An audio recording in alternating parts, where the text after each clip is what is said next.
When they reached the harbor, they found everything in confusion. Cars had been derailed, blocking the line, and stone slabs lay everywhere. "We must get these pilings past," said Thomas's driver. "They are essential.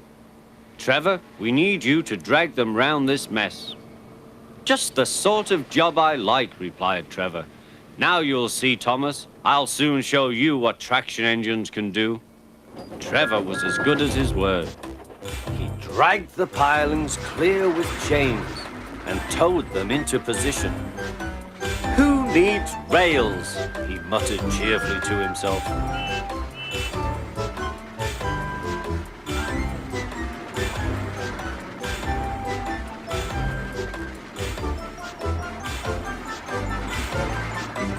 Later, Thomas brought Annie and Clarabel to visit him. Thomas was most impressed. "Now I understand how useful a traction engine can be." The coaches were full of children. Trevor gave them rides along the harbor. He liked this best of all.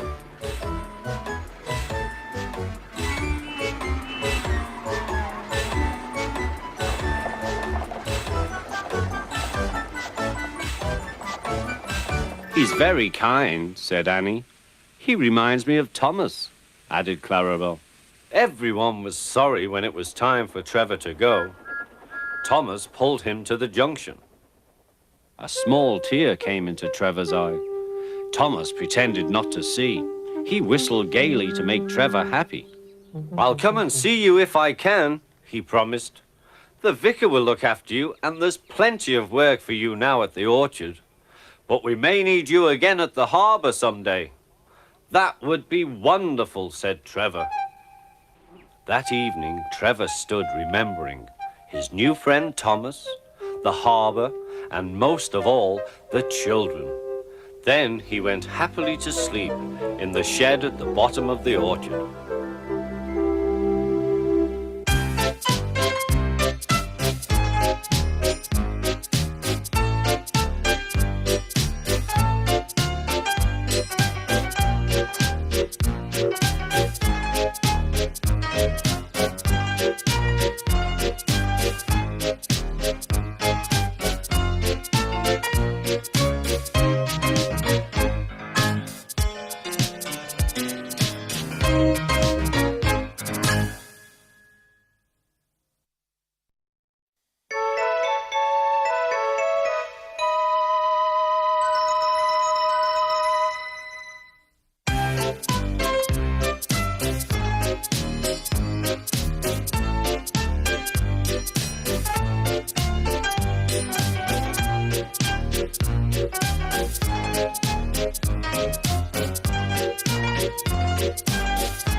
One winter's night when the cold wind blew, the engines found it hard to sleep.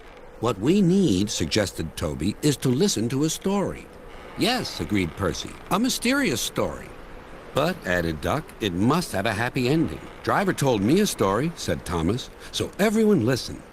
"Once upon a time," began Thomas, "there were 3 little engines who lived in their own little shed on their own little railway. Their names were Duke, Stewart, and Falcon. Duke was the oldest and was named after His Grace, the Duke of Sodor. He was proud of this and loved to keep the little engines in order.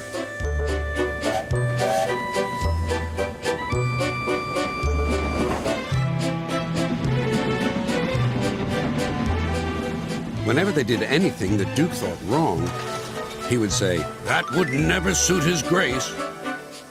Other engines came and went, but Duke outlasted them all.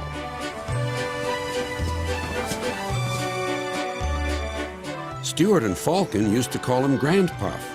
They were fond of him, but they got very tired of hearing all about His Grace.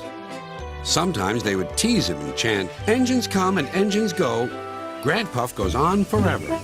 "You impertinent scallywags," Duke would say. "Whatever are you engines coming to?"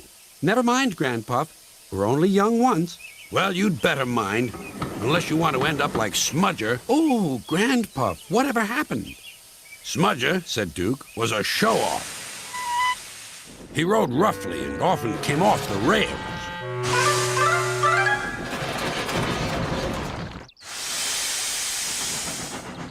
I warned him to be careful, but he took no notice." "Listen, Dookie," he snarled. "Who worries about a few spills?" "We do here," I said, but Smudger just laughed. Until one day, manager said he was going to make him useful at last. Smudger stopped laughing then.